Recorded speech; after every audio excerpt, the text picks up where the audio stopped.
Assalamualaikum warahmatullahi wabarakatuh. Halo, apa kabar Sobat Hikayat? Semoga hari ini adalah salah satu hari terbaik kita ya.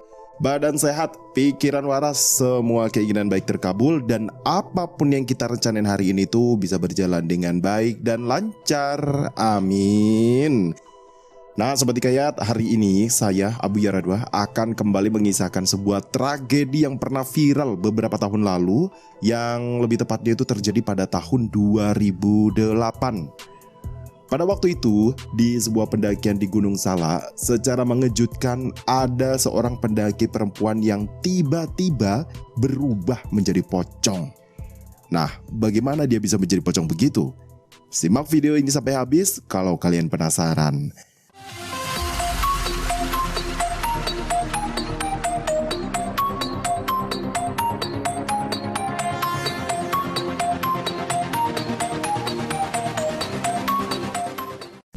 Jadi guys, kisah ini bermula dari tweet sebuah akun Twitter dengan nama @arangga_arya. Dan kejadian ini dialami sendiri oleh dia selaku tour guide waktu itu. Nah, Angga ini adalah seorang siswa kelas 2 SMA guys. Dia ini termasuk siswa yang berasal dari keluarga ya yang bisa dibilang kurang mampu gitulah. Angga ini ikut menopang keuangan keluarganya dengan jadi penjual koran, kuli panggul, ojek payung, jual kembang.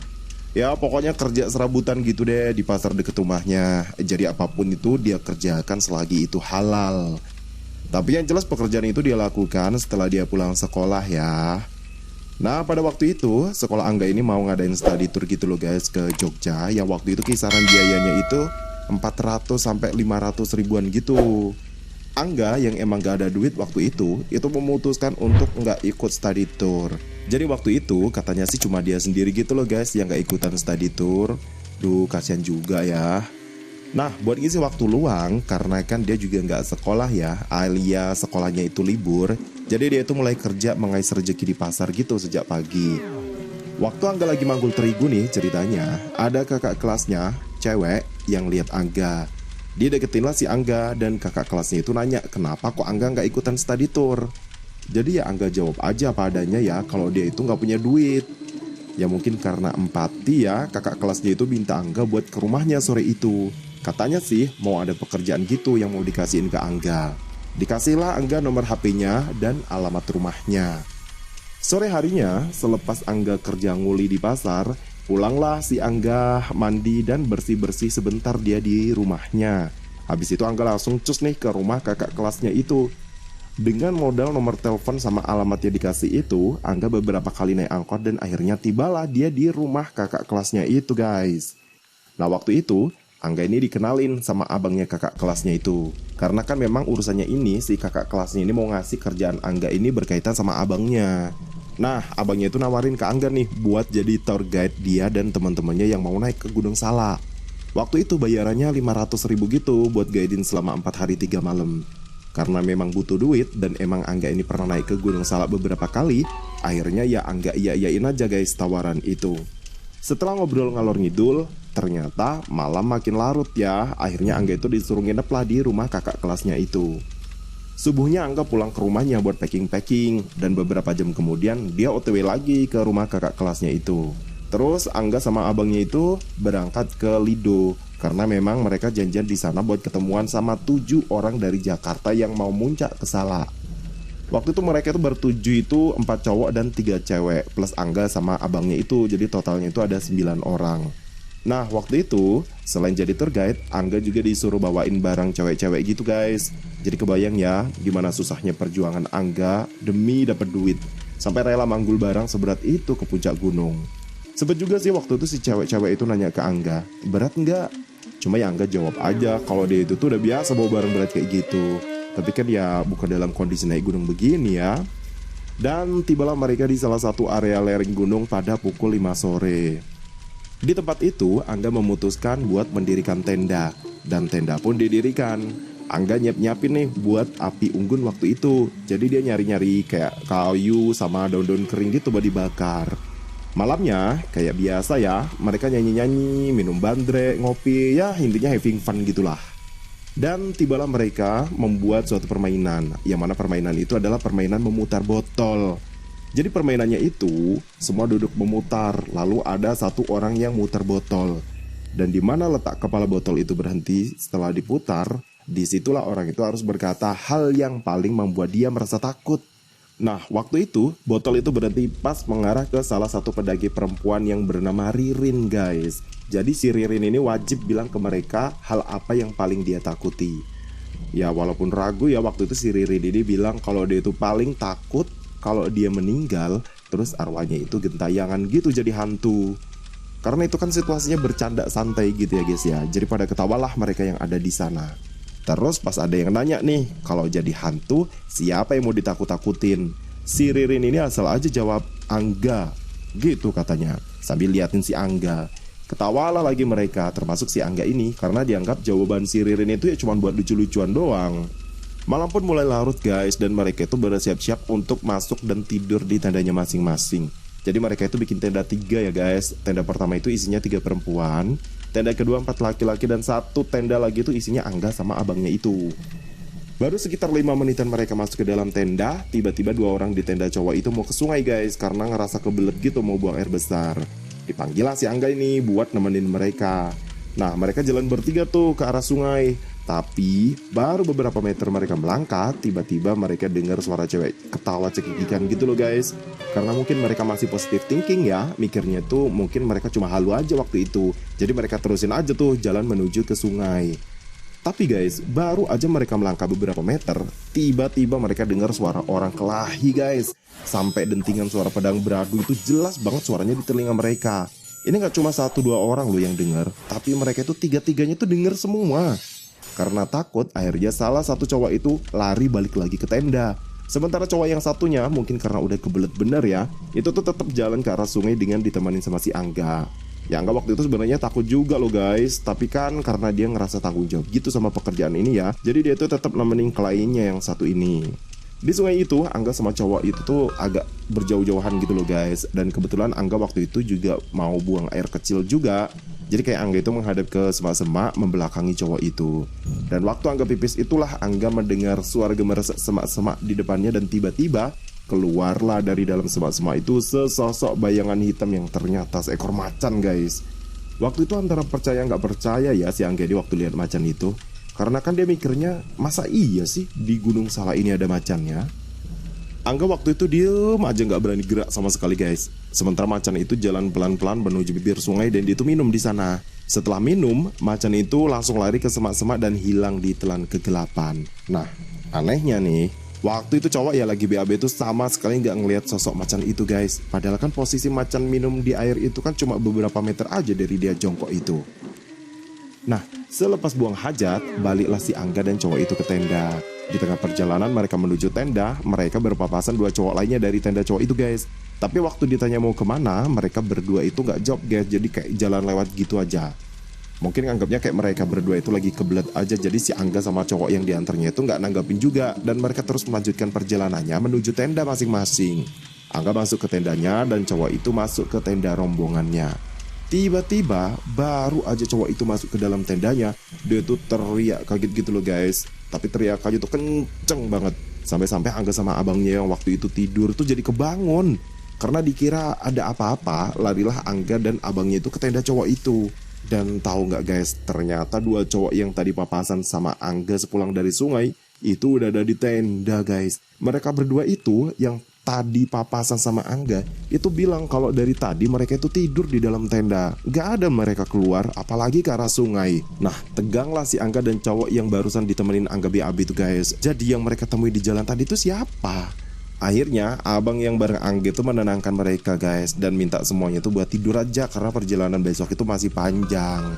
Karena masih takut dan shock, cowok yang ditemenin Angga tuh sampai nggak mau tidur di tenda mereka gitu loh guys. Jadi dia tuh ngungsi ke tenda Angga dan abangnya itu. Hari sudah berganti pagi guys, dan mereka mulai bersiap melanjutkan perjalanan. Mulai pagi sampai sore semua perjalanan itu normal, nggak ada anomali apapun yang mereka temukan di jalan. Hingga hari menjelang petang, mereka berhenti dan mendirikan tenda di sebuah area di lereng gunung itu. Malam itu mereka yang kayak biasa ya guys, nyanyi-nyanyi, ngopi, ngobrol-ngobrol. Tapi mereka memang gak bikin permainan apapun ya kayak malam pertama itu. Udara di sana pada malam kedua itu emang dingin banget guys. Jadi si Ririn ini masuk ke tenda buat ngambil mantelnya. Lamalah Ririn itu nyari mantelnya, tapi nggak ketemu-temu juga. Sampai dia dibantu salah satu temennya bongkar-bongkar semua bawaan, tapi mantelnya itu tetap nggak ketemu juga guys. Mulai marahlah si Ririn ini, karena dia itu ngira kalau ada yang ngumpetin mantelnya. Ya apalagi mantelnya itu kan punya bapaknya ya, bukan punya dia. Jadi dia itu kayak takut gitu loh kalau sampai mantelnya itu hilang. Angga ya waktu itu bertugas bawain barang-barangnya Ririn, ini jadi ngerasa bersalah gitu loh guys. Jadi ya dia itu ikutan bantu nyari juga, tapi hasilnya nihil. Akhirnya malam itu Ririn tidur tanpa pakai mantel, cuma pakai jaket biasa aja. Beberapa jam kemudian semuanya udah hening guys, semuanya udah masuk ke tenda masing-masing. Dan kayaknya sih udah pada tidur ya, soalnya kan emang senyap banget, kagak ada suara-suara mereka ngobrol gitu di dalam tenda. Nah waktu itu Angga sama abangnya itu masih melek dan duduk di depan api unggun. Dan gak lama abangnya itu izin masuk ke tenda dan minta Angga yang melek bagian tugas jaga. Jadi ntar beberapa jam lagi gantian gitu loh guys, Angga yang tidur dan abangnya itu yang jaga. Beberapa menit setelah abangnya itu masuk ke dalam tenda, dan kayaknya sih udah mulai tidur gitu ya, tiba-tiba Angga ini lihat benda terbang-terbang gitu di atas tendanya Ririn guys. Karena kaget sekaligus takut ya, larilah Angga ini ke dalam tenda dan bangunin abangnya itu. Angga nunjuk-nunjuk ke arah benda yang waktu itu masih terbang lompat-lompat di atas tendanya Ririn guys. Dan setelah diamati, benda itu ternyata adalah mantelnya si Ririn yang tadi sempat dicariin sama Ririn. Abang yang waktu itu sama Angga di dalam tenda, ya walaupun sebenarnya takut ya, dia tuh coba nenangin Angga dan bilang jangan takut dan jangan khawatir. Kali aja ada jin di sana yang pengen main sama mantel itu, katanya. Gak lama setelah abangnya itu bilang begitu, tiba-tiba mantel itu meleset terbang dan enggak terlihat lagi. Angga yang tadinya jaga-jaga di luar waktu itu nggak mau keluar tenda guys, dia lebih milih jaga-jaga dari dalam tenda. Dan abangnya itu ya lanjut lagi tidurnya. Beberapa menit kemudian, Ririn sama satu temannya lagi tuh jalan ke tendanya Angga. Mereka minta ditemenin ke sungai karena Ririn itu udah kebelet banget pengen pipis. Walaupun masih trauma dan takut ya, akhirnya Angga berangkat juga guys ke sungai, nemenin si Ririn sama temennya ini. Tapi baru mereka jalan beberapa langkah, tiba-tiba Ririn dipanggil sama temen yang satunya lagi yang masih ada di dalam tenda. "Rin, tunggu Rin, aku juga ikut," katanya. Ya udah, Ririn, Angga sama satu temannya yang cewek itu berdiri nungguin di situ. Tapi lama ditunggu, nggak keluar-keluar juga itu cewek dari dalam tenda. Karena Ririn udah kebelet banget ya, akhirnya ditinggalin lah temannya yang tadi bilang mau ikut itu. Sesampainya di sungai, Ririn langsung buat hajatnya guys. Dan waktu lagi fokus buang hajat itu, tiba-tiba Ririn ngelihat sesuatu di atas batu yang ada di tengah-tengah sungai.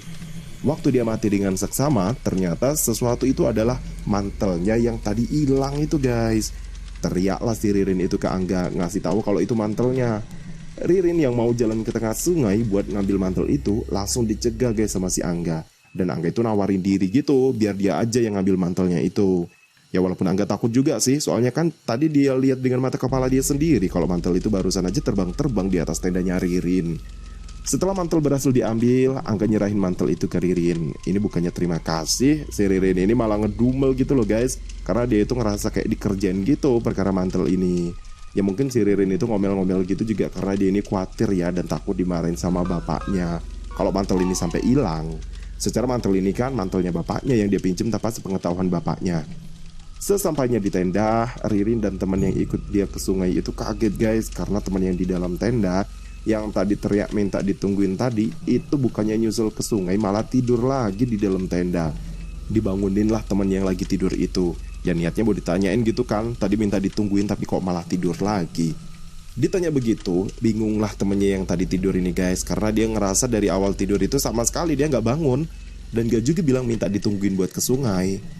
Nah denger itu, merindinglah si Ririn dan temen yang nemenin ke sungai tadi. Kalau bukan temennya di dalam tenda ini yang teriak, lalu siapa tadi yang teriak minta ditungguin? Wow, pada takutlah mereka bertiga ini. Jadi tidur berdesak-desakan gitu loh guys.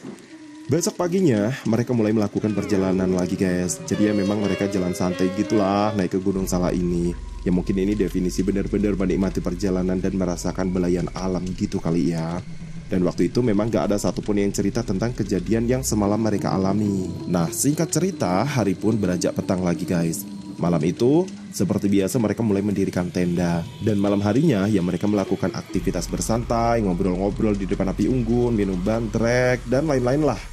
Dan waktu itu Ririn ini balik lagi karena ngerasa kedinginan guys. Akhirnya dia masuk ke tenda buat ambil mantelnya dan dia pakailah mantel itu.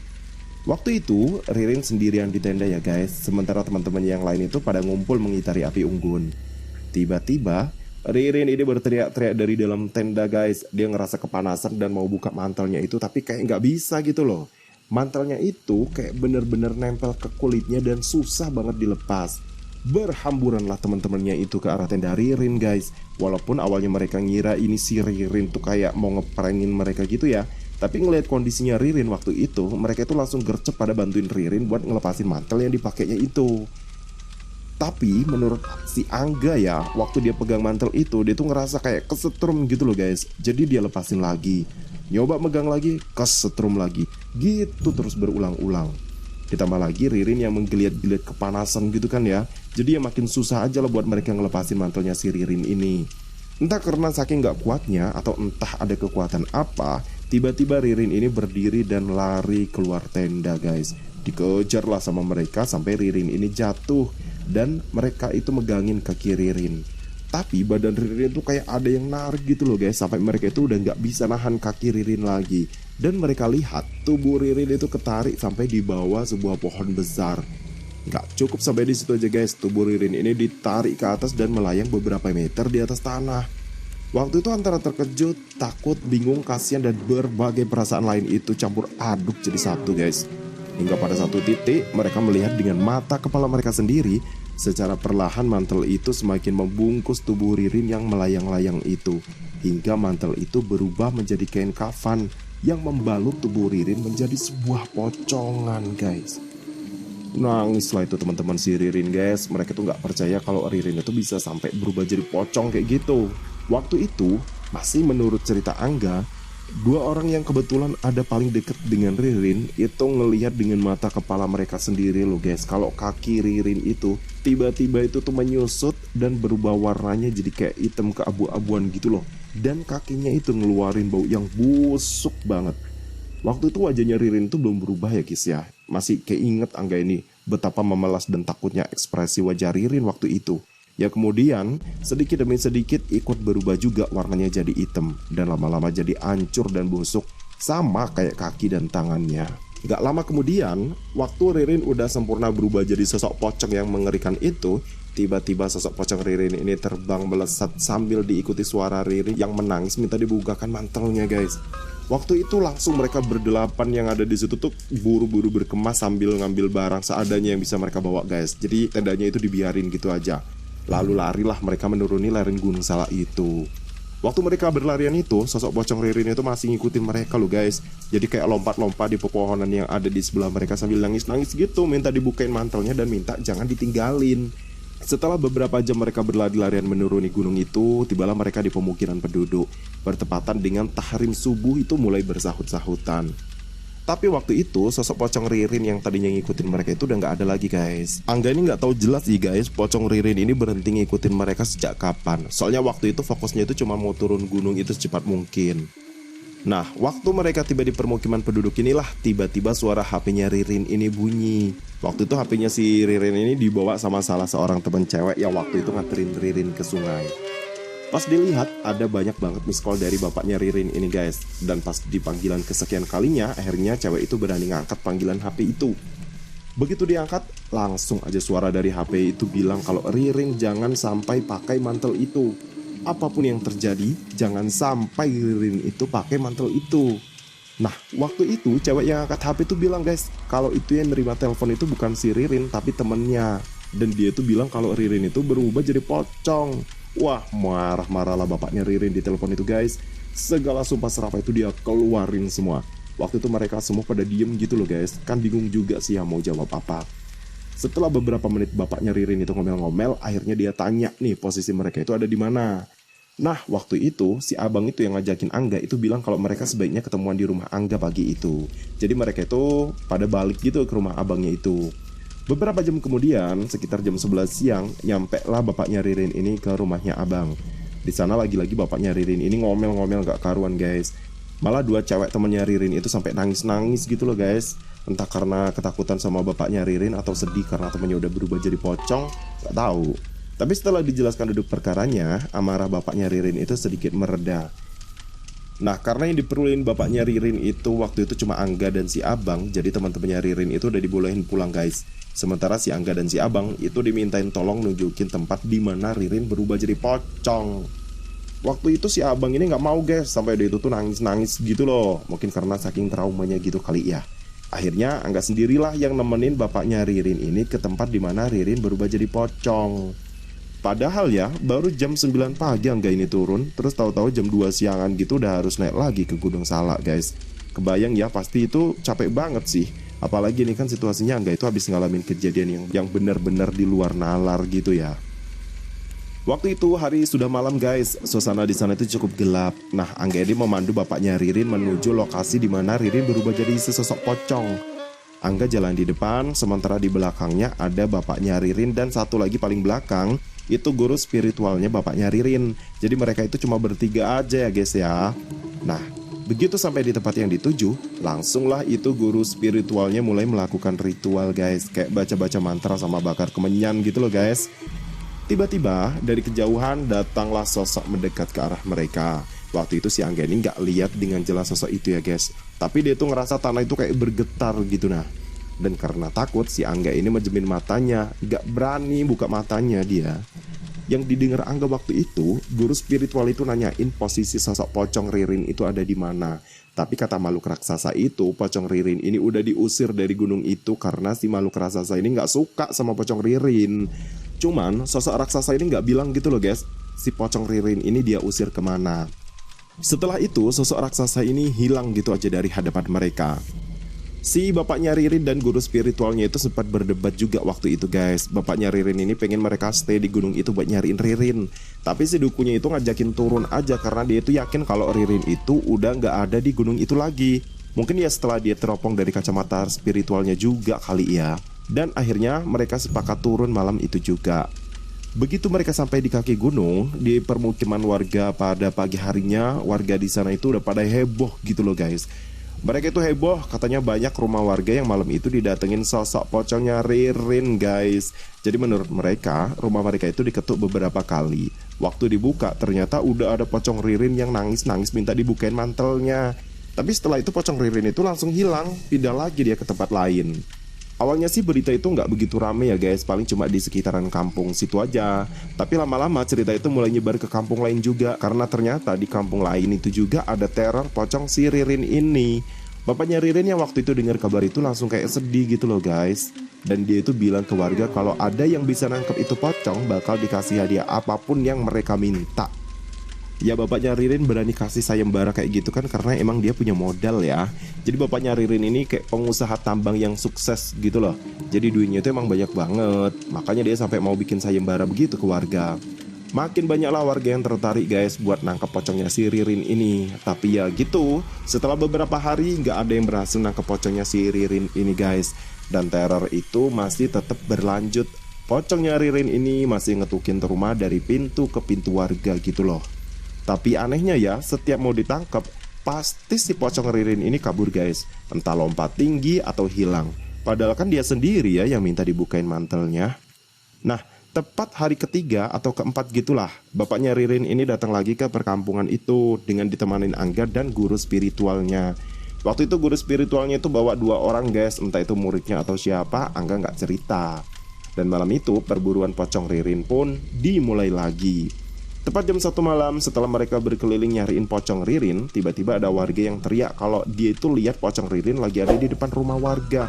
Langsunglah itu bapaknya Ririn, Pak Dukun sama 2 orang bawaannya, itu sama si Angga juga, itu cus ke rumah yang dimaksud. Di sana tampak beberapa warga yang ngejar-ngejar pocong Ririn dan kelihatan memang pocongnya Ririn itu lompat-lompat dari satu tempat ke tempat lain guys. Nah, begitu pocong Ririn itu lompat ke salah satu atap rumah warga, itu Pak Dukun sama 2 orang bawaannya itu langsung lari ke arah pocong Ririn dan langsung melempar sesuatu ke arah pocong Ririn. Kalau kata si Angga, mereka itu kayak ngeluarin seutas tali lasso gitu loh guys. Tapi mungkin tali lasso gaib kali ya. Soalnya si Angga ini nggak lihat wujud tali yang dilempar. Nah waktu itu pocong Ririn itu langsung jatuh ke tanah guys. Dan bapaknya Ririn itu langsung lari dan meluk Ririn. Ya waktu itu bentuknya masih berupa pocong. Waktu itu Angga inget banget suara Ririn itu terdengar merintih pilu gitu loh guys. Ririn ini nangis minta dilepasin mantelnya. Di situ wujud Ririn itu masih kayak pocong yang kulitnya gosong dan baunya itu busuk banget, tapi berangsur berubah jadi wujud Ririn yang sesungguhnya. Dukun yang waktu itu berhasil nangkep pocong Ririn itu langsung narik mantel itu dan membakarnya. Wah, rame banget waktu itu di sana guys. Dan kejadian ini nih bener-bener gak bakal dilupain sama si Angga. Ya itulah tadi kejadian aneh yang bisa dibilang paling epic lah waktu itu. Ya bayangin aja ya, ada orang terus tiba-tiba berubah jadi pocong, itu gimana coba nalarnya. Dan menurut Angga ya guys, penyebab Ririn berubah jadi pocong karena mantel bapaknya itu karena bapaknya Ririn itu punya perjanjian dengan iblis. Jadi ya kayak semacam pesugihan gitu loh. Dan jin peliharaan bapaknya Ririn ini diberi tempat tinggal di mantelnya bapaknya itu. Dan dari perjanjian yang mereka buat, siapapun yang pakai mantel itu akan berubah menjadi pocong, kecuali kalau yang pakai mantelnya itu bapaknya Ririn. Dan bagi siapa saja kalau udah berubah jadi pocong, jika dalam 7 hari nggak bisa diselamatkan, maka orang itu akan menjadi pocong selama-lamanya dan bergentayangan jadi poling alias pocong keliling. Dan Ririn itu alhamdulillahnya berhasil diselamatkan tepat di hari ke-7. Wah, kok bisa begitu ya? Kalau menurut kalian gimana guys? Apa cerita ini beneran nyata atau cuma hoax belaka? Buat kalian yang mungkin tinggal di Bogor, tepatnya di Sumedang yang pas tahun 2008 itu tahu kejadiannya, coba komen di bawah ya. Well, itulah tadi satu bahasan singkat tentang sebuah peristiwa yang emang lagi viral banget belakangan ini. Semoga ada hikmah yang bisa kita petik ya dari kejadian ini. Saya Abu Yaradwa, pamit undur diri. Salam.